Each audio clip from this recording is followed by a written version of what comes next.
All right, welcome back, everybody. Last night was round 6 of the 2020 Supercross season, and it was at San Diego. And yeah, I'm just going to give my thoughts on it. My thoughts as a privateer motocross rider that has only made one national in his life.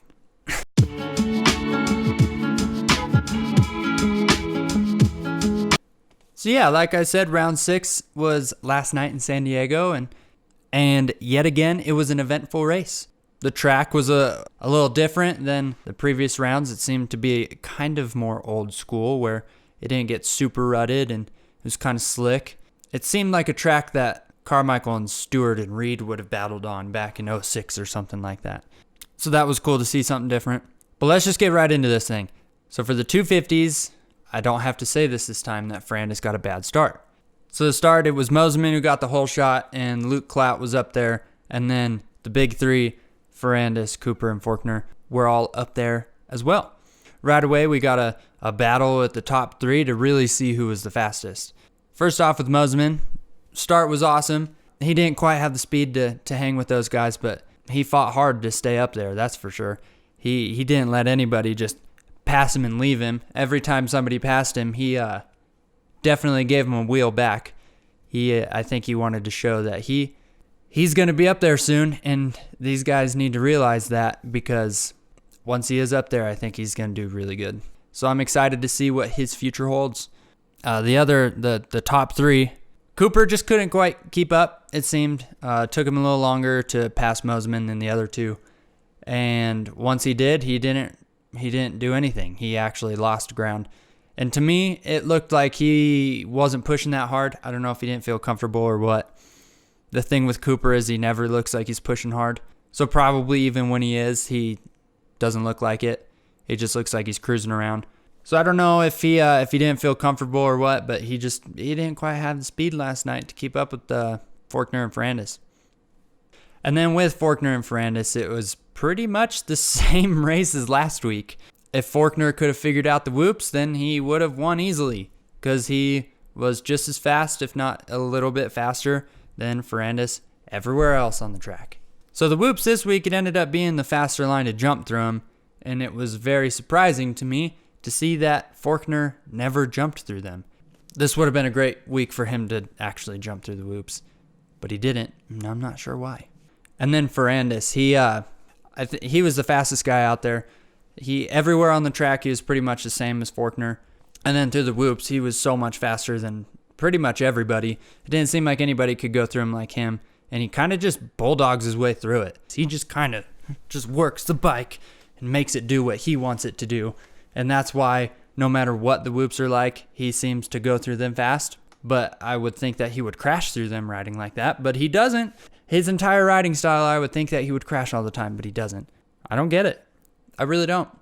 I think this track was really hard to pass on, and you had to be aggressive if you wanted to pass. He wanted to be more aggressive than he was, though. Some of his pass attempts were not very smart. He lost a lot of time, and there was really no chance of him getting the pass that he was attempting. I think he could have gotten to the lead a little bit earlier if he would have just thought out his passes a little more, but so Ferrandis did finally get past Forkner, and it was kind of weird, actually.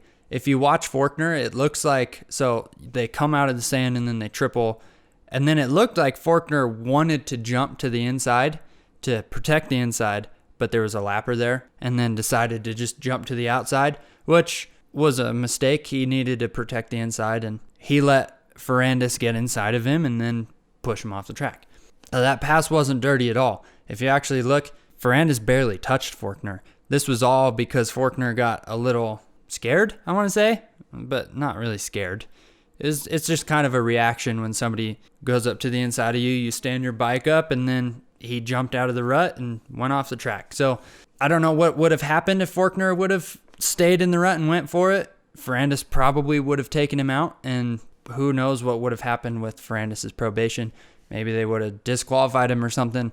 So maybe Forkner should have just stayed in the rut and went for it and let Ferrandis take him out, because then he would have won the race. But Ferrandis, I think he just took control of this championship. He showed that he is the fastest guy.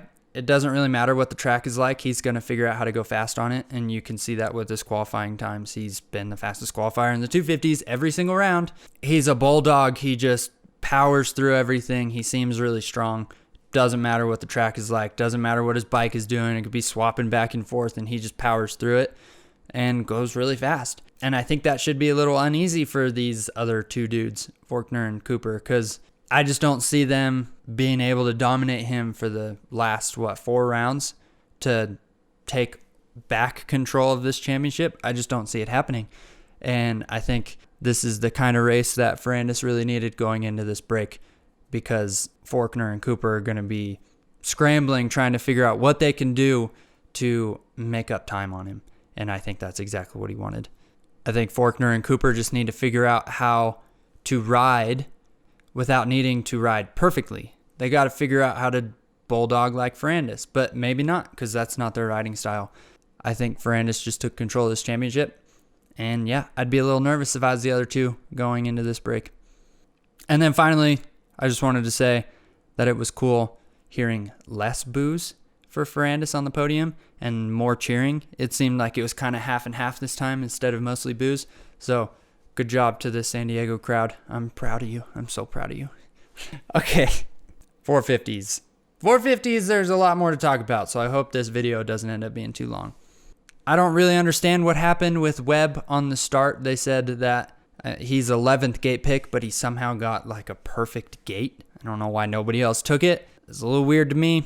But then the start, Baggett, Holeshot, Webb, and Cianciarulo were up there, and Plessinger surprised me this race. He really did. I'll talk about him more in a second. And then Roczen, Barcia, Tomac, Osborne, Anderson, those two had not...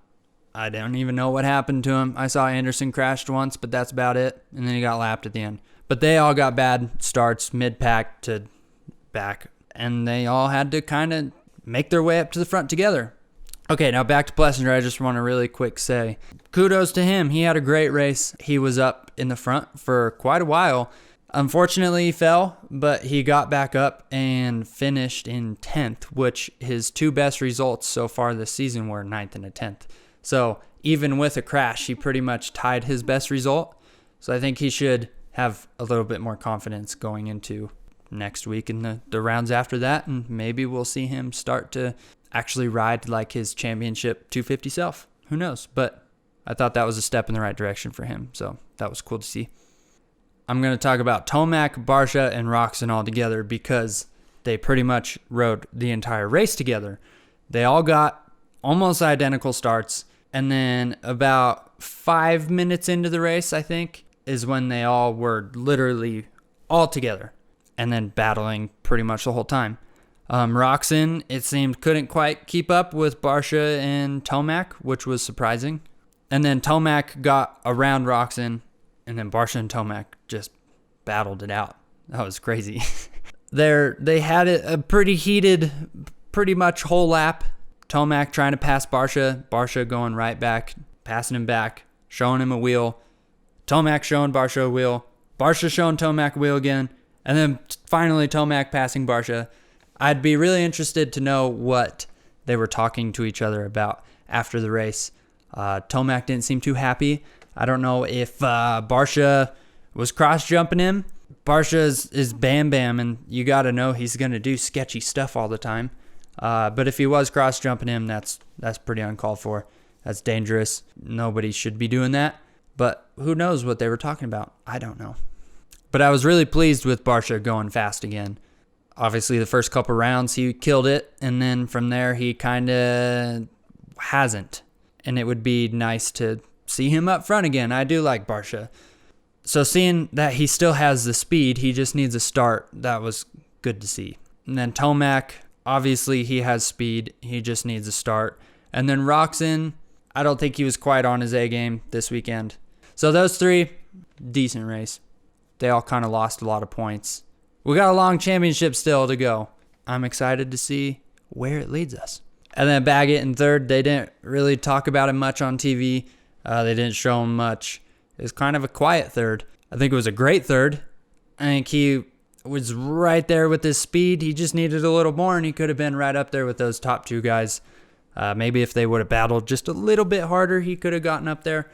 That's probably what he was hoping.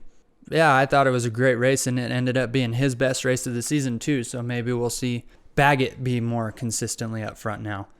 We've seen him up front in heat races and stuff, and then it seems in the mains he just gets bad starts and don't hear much about him. So he finally got a good start, and he was up front, and maybe they'll actually show him on TV more now. And then Cianciarulo, I was really rooting for him. Before the race, I was already thinking if he won, I was already thinking of old stories I could tell and stuff, and I guess I'm just going to have to hold off on that until he actually wins. You're going to have to wait for that. But this race got a great start, and then he cross-jumped Webb. I'll let you guys share your opinion on that. I think it was kind of in between. Probably shouldn't have done it. If Webb would have done the triple, though, they might have hit. Then, yeah, it was probably a little much. But I'll let you guys decide that. I'm not going to really give my opinion on that one. But once he passed Webb back for the lead, it kind of seemed like he was going to run away with it, at least to me. But then Webb, they showed him at the very beginning jumping through the whoops, and his little triple quad or 3-4-4, whatever you want to say, in the whoops looked really fast. And then once he found that comfort on the rest of the track, he reeled in Cianciarulo very fast. There was a few times that Webb really caught Adam, and I think the only problem with his jumping line was he had to do it in the middle, in the little groove of the whoops, and that's the same line that Adam was taking. So there was a couple times he got right up on Adam, but he just kind of had to follow him through the whoops and couldn't do anything with it. Although he was faster through the whoops, he needed to find a different spot to pass him, and that kind of seemed like what everybody had to do. The passing was really weird this race. Everybody had to be very aggressive, which I guess you got to do what you got to do. But I think that it's really good how Adam is reacting to this pressure that is being put on him in these motos by people pushing him. Obviously, throughout his entire life, let alone his career, his entire life, he's always had pressure on him. So I think he thrives under pressure. He never crumbled when Webb was behind him, and he even picked up on the jumping through the whoops. I don't know if his mechanic told him or if he could just kind of tell that Webb was jumping through him. I don't know. I don't know how he figured that out, but he started jumping through him as well. So he's learning what he needs to do in order to stay in front of these guys. But eventually that pressure was just a little too much, and after a couple failed pass attempts by Webb finally did pass Adam. At first, when I saw the pass, I thought that Adam was too worried about trying to block Cooper. But then when I rewatched it, it looked like he just kind of missed his line going into the inside of the corner, missed the rut, and it just kind of made him fall to the outside of the corner. Webb was easily able to change up his line to square up on the inside, and it was an easy pass for Webb into the lead. But I mean, Webb was on a mission, so I think no matter what, he would have passed him anyways, even if Adam didn't make that little mistake. I kind of saw it at the end of last week's main, but I can finally say it, I think, in this week's main, that Webb is back. I think his championship form is back, and he wanted to win last night. You could really tell. I feel like every week you can, at the middle part of the race, you can tell who wants to win the most. Last week was obviously Tomac. This week was Webb. He just seemed like he was riding like his old self again. And for me, it was when he was actually keeping up with Cianciarulo, because Adam has that raw speed. We've seen it. Obviously, he's qualified first every race so far. When he wasn't really pulling away from Webb, when Webb was just keeping it at about 1.5 seconds to 2 seconds, that's when I thought, I think Webb might be able to do this. And then Webb switched into another gear and reeled Adam in. Took him a few laps to pass him, but once he did, and once he got into the lead, he looked amazing. If you look at lap times, he even had the fastest lap time out of everybody. His average lap time was faster than everybody, and even his slowest lap time was faster than everybody else's slowest lap time.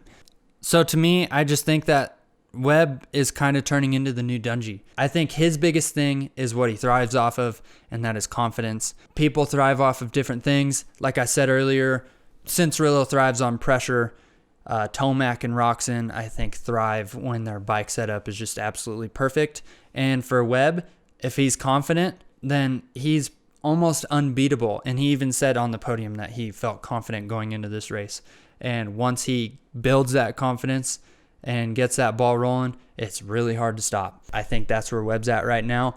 I just think that I think I change it every week, but I think he's my championship pick now. And I think that should be a little worrisome for the rest of the riders because he's moved into third in the championship and he's only 9 points back. So he is more than capable of getting into the lead in 2 rounds, even 1 round. But I think he's just going to be too consistent from here on out. And I think that Roczen and Tomac are just going to be too unpredictable with their results. And I think Webb's got it. I do. He's my new pick. I'm sure it'll change next week. I just think Webb's going to get on the podium every round from now on, and he wins this championship. I don't know. I just think Webb's back. I don't know what you guys think, but that's what I think. That's all I have to say in this video, so I hope you like it. I don't even care about liking the video, but you should subscribe. I promise that every video I make will be better quality than any other motocross YouTuber out there that films and edits everything theirself. Maybe not higher quality than the people that have somebody film for them, but when it comes to people filming themselves, I promise I will give the highest quality I possibly can, and I'll try not to let you down if you subscribe. I swear. So with that, I'm going to end the video. I might do a little workout vlog this week I've thought about, but if I don't, then I'll see you next weekend for round 7. East Coast, baby. Oh, I gotta make my East Coast picks. So you will see another video before next weekend. So yeah, okay. I gotta quit rambling. I always do this at the end of the video. So, peace.